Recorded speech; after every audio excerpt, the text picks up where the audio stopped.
Hi folks! The following video continues our discussion of SN1 substitution reactions. I'll be talking about carbocation rearrangements and anchimeric assistance. Whenever a carbocation intermediate is generated in a mechanism, rearrangements are going to be possible. One type of carbocation rearrangement that is possible is known as an alkyl shift. This is where a carbon-carbon bond adjacent to the carbocation breaks and an alkyl group moves to that carbocation position. This rearrangement would be drawn with one curved arrow from the middle of a carbon-carbon bond to the carbocation.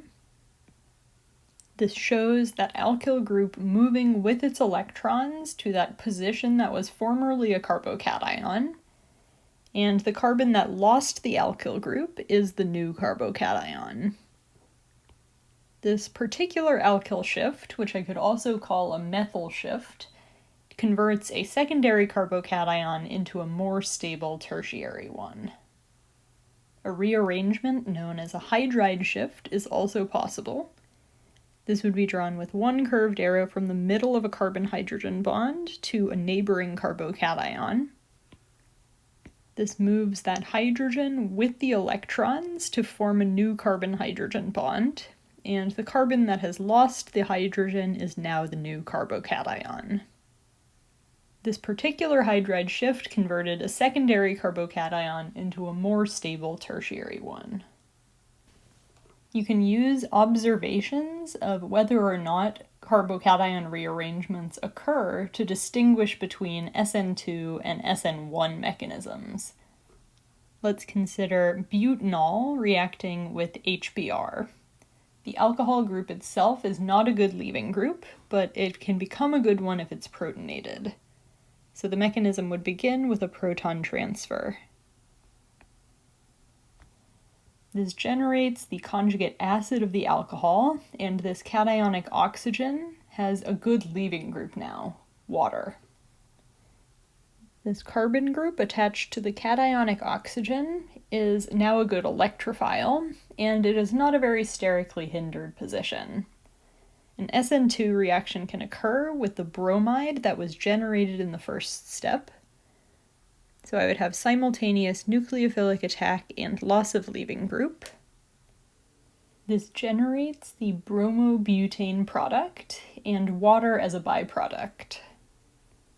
In this particular reaction, this is the only product that is generated, so no carbocation rearrangements occurred. Now let's consider the following alcohol, where I have the OH group connected to a CH2 connected to a tert-butyl group. This is known as neopentyl alcohol. This can react with HBr as well, and the first step is generation of a good leaving group. The alcohol oxygen acts as a base to deprotonate HBr, the strong acid.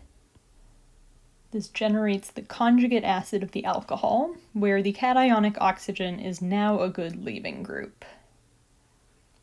Because this alpha carbon, the electrophilic one attached to the leaving group, is sterically hindered due to the bulky neighboring tert-butyl group, SN2 cannot occur well for this substrate, so there is a loss of leaving group instead. This is the start of an SN1 reaction. This would initially generate water as well as a primary carbocation, and this primary carbocation can rearrange by a methyl shift. I would take one of the methyl groups and move it to the carbocation. After the methyl group has moved, a tertiary carbocation has formed. This carbocation is the electrophile, and it can react with the bromide nucleophile generated in the first step, the deprotonation. I would bring a lone pair from the nucleophile to the electrophilic carbon, and this generates the alkyl bromide product by creating the new carbon-bromine bond. For this neopentyl alcohol reacting with HBr, it turns out that this is the only product observed, and it is a product of carbocation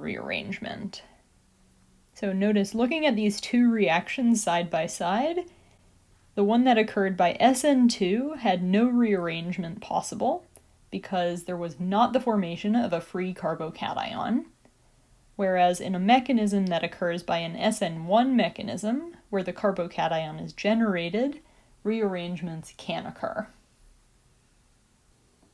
In Chem 230, we assumed that carbocation rearrangements would only occur if they result in a more stable carbocation. And it is true that these carbocation rearrangements that do stabilize an intermediate will occur the fastest. However, rearrangements that generate degenerate molecules that are equal in energy can also occur. And the barriers to hydride shifts are particularly low. One molecule that's been extensively studied is the cyclopentyl cation. Adjacent to this carbocation, there are hydrides that can shift to cause a carbocation rearrangement. The hydride shift I showed would move the carbocation counterclockwise one position. This carbocation can undergo another hydride shift. This would move the carbocation one position further counterclockwise. And this can just keep going. Another hydride shift could occur, moving the carbocation to a new position. And one final possibility to generate a new compound would be a final hydride shift, bringing the carbocation to the lower right. So through these different hydride shifts, the carbocation could move to all 5 positions of the cyclopentyl cation ring. From low temperature NMR experiments, it's been measured that this rate of degenerate hydride shifts occurs at negative 139 degrees Celsius with a rate constant of 3 × 10⁷ per second. This is an extremely fast rate, especially considering that low temperature. And what has been seen as well is that in the carbon-13 NMR spectrum, all 5 carbons of the ring are equivalent to each other. This means that these carbocation rearrangements must be occurring so fast that on the NMR timescale, the molecule looks completely symmetrical. In chemical reactions, we can also see these carbocation rearrangements that occur even if they don't form a more stable carbocation. Let's consider the secondary alcohol reacting with HBr. Here as well, the first step is a proton transfer to generate a good leaving group. The protonated oxygen is now a much better leaving group. And for this reaction involving a secondary alcohol, a loss of leaving group can occur. This would generate a secondary carbocation, and this can undergo a hydride shift carbocation rearrangement. I'm not going to use a hydrogen from the less substituted position on the right because that would generate a primary carbocation, but this position on the left, the hydride shift would generate a different secondary carbocation, so that is on the table. I would draw the one curved arrow moving the hydride to the carbocation. This would generate a new secondary carbocation, and its energy should be approximately the same as our other secondary carbocation, so we're not stabilizing an intermediate here. Either the original secondary carbocation or the rearranged one can undergo a nucleophilic attack with the bromide nucleophile generated in the first step. This would form a new carbon-bromine bond second from the left, or in the center of the molecule. And this would generate 2 different constitutional isomers of alkyl bromide product. What's observed experimentally is that 86% of it is this second from the right, alkyl bromide, whereas 14% is this symmetrical, centrally located bromide derivative. This suggests that this carbocation undergoes reaction with bromide faster than it undergoes rearrangement followed by nucleophilic attack, but the formation of the other secondary carbocation and its reaction with nucleophile is still somewhat competitive. A special type of alkyl shift that can occur in carbocation rearrangements is known as ring expansions. This is favorable due to the relief of ring strain. So especially when you have small strained rings, like 3, 4, or even 5-membered rings, ring expansions can occur if a carbocation is generated adjacent to these small and strained rings. For an example of this type of rearrangement, let's consider a tertiary alcohol substituted with a cyclobutyl group. This is reacting with HCl. Here as well, the first step is generation of a good leaving group and a proton transfer. The cationic oxygen is now a good leaving group, so loss of leaving group could occur to generate a carbocation. In this example, I have generated a tertiary carbocation, but it will still undergo a rearrangement. The ring expansion carbocation rearrangement is going to require your carbocation to be adjacent to the ring, which it is, and the curved arrow is going to go from one of the carbon-carbon bonds of the ring to the carbocation. This has the effect of opening up the ring by 1 carbon, so I've gone from a 4-membered ring to a 5-membered ring. This particular one generates a secondary carbocation, so even though this rearrangement converted a tertiary carbocation into a secondary one, it occurs because the relief of ring strain is really driving this reaction, stabilizing this intermediate. This rearranged carbocation is an electrophile, and it can undergo a nucleophilic attack with the chloride that was generated in the first step, and this would form the alkyl chloride product. In order to figure out the rearranged product from a ring expansion, I recommend numbering your carbons from the carbocation and numbering all of the carbons in the ring. The ring expansion in this case is breaking a carbon-carbon bond between carbons 2 and 5 and bringing it to carbon 1, the carbocation. So you could imagine this is breaking the bond between carbons 2 and 5 and forming a new bond between carbons 1 and 5. Carbon 2 is being deprived of a bond that it had before to carbon 5, so this becomes the new carbocation. Then you could redraw your ring more attractively by showing like a more typical 5-membered ring shape for your new carbocation. In some SN1 reactions, having a donating group present in the molecule can facilitate the substitution reaction. This is known as anchimeric assistance. This can also be called neighboring group participation. I want to show you 2 examples of reactions, one where this occurs and one where it doesn't. One of these reactions in which neighboring group participation does not occur is when you have this alkyl halide, where you have a wedge chlorine and a wedge S-phenyl group attached. Because both of these groups are wedged, I can call this cis. This alkyl chloride is being treated with water, and it can undergo an SN1 mechanism. Imagine formation of a carbocation by chloride leaving group loss, nucleophilic attack, and then deprotonation of the cationic oxygen that has added to carbon. Because a carbocation was generated, the water that adds to this molecule as a nucleophile can come in from either above the carbocation or below. The stereochemistry at the carbon position with the sulfur attached does not change. That position is not involved in this reaction. So there are 2 products that are formed. One where the alcohol and the S-phenyl group are trans to each other, and one where they're cis. A more interesting reaction is when you have a trans arrangement of the chloride and S-phenyl groups in the starting material. What's observed in this case is starting from this trans starting material, you get 2 trans products.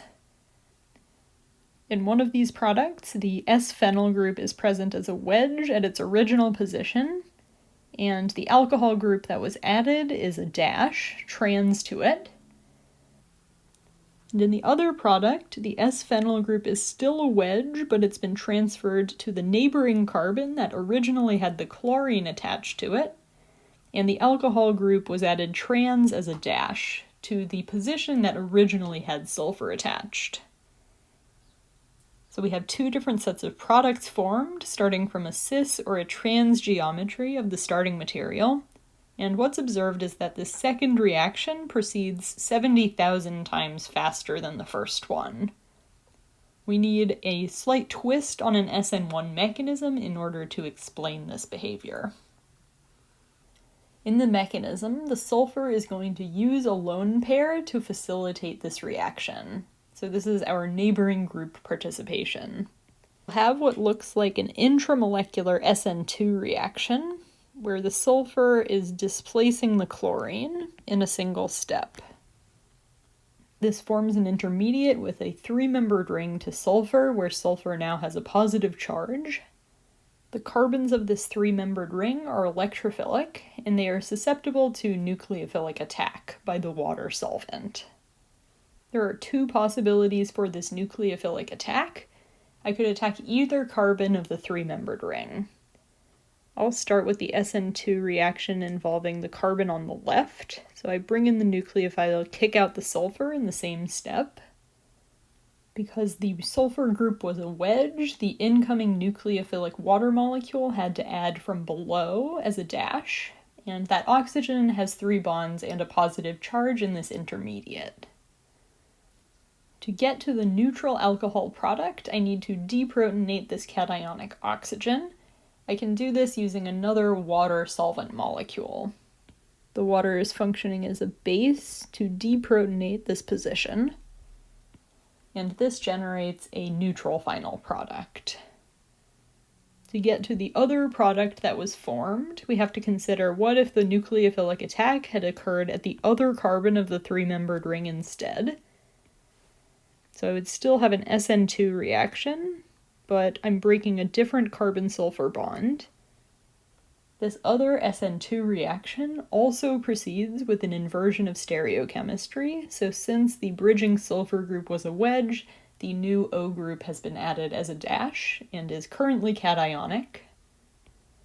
To get to a neutral final product, I would have an analogous proton transfer using water as a base, and this would generate the other enantiomer of product with the new alcohol group present. So the key to the stereochemistry of this reaction, where only trans products were observed, is that we had to have an intermediate where the sulfur neighbor was bridging to the carbon that originally had the halogen attached to it. Other types of anchimeric assistance can occur as well. For example, let's consider a molecule where I have an ester group that is trans to an tosylate leaving group. And this is undergoing a solvolysis reaction with acetic acid. In this reaction, I get 2 trans products as well. To explain the trans product formation selectively, I'm going to need to involve the ester group as a neighboring group that is participating in helping the tosylate to leave. To generate a bridged intermediate, I'm going to take the electrons from the carbon-oxygen pi bond and bring those to the electrophilic carbon and kick out the tosylate leaving group. This is our assisted intramolecular SN2 step. This would form a ring between the neighboring carbon, the oxygen, carbon, and oxygen, so a 5-membered ring. The SN2 step had to occur with inversion of stereochemistry at this position, so the added oxygen is a wedge, and I've drawn the carbon-oxygen pi bond breaking to generate a carbocation, but because it's flanked by oxygens with lone pairs, this is resonance stabilized. So the same idea has occurred as well. We get this ring formation to generate an intermediate and the carbons of this ring attached to oxygens are electrophilic. I could have the acetic acid solvent act as a nucleophile to attack the left carbon of the ring. I'm going to draw this with two curved arrows. One is showing the nucleophilic attack at the left carbon, and the second one I'm going to break the carbon-oxygen bond and form a pi bond in the same step. The groups from the ring are now present on the right carbon as the wedged bond, ester, and the new nucleophile has added in an SN2 step to give an inversion of stereochemistry at the left carbon. The oxygen that added is now cationic. I'm not going to show the mechanism here, but you could bring in another solvent molecule to deprotonate the cationic oxygen to give a neutral trans product. To get the other enantiomer of product, we have to consider the SN2 step, bringing in the nucleophilic solvent molecule, but now we'll bring it into this carbon of the ring instead. So I'll bring in the nucleophile to form the new carbon-oxygen bond, break this bond of the ring, and use it to form a pi bond. The carbons and oxygens that were formerly in the ring will be this ester group, that's the wedge at the top of the molecule. The nucleophile that's came in from below as a dash, and the oxygen is cationic. Here as well, I won't draw the mechanism for the proton transfer, but you could bring in another acetic acid solvent molecule to deprotonate the cationic oxygen, getting to a neutral final product. So the difference here between what we saw for sulfur or this ester group is just the number of atoms that are involved in the bridging. For sulfur, I used a lone pair on the sulfur itself, and I formed a 3-membered ring. When I had the ester present, I used a pi bond from the carbon-oxygen bond to displace the leaving group, leading to the formation of a 5-membered ring instead. Okay. So this video continued our discussion of substitution reactions, discussing carbocation rearrangements, and a special type of displacement of leaving group known as anchimeric assistance. That's it for this video. I'll see you in class.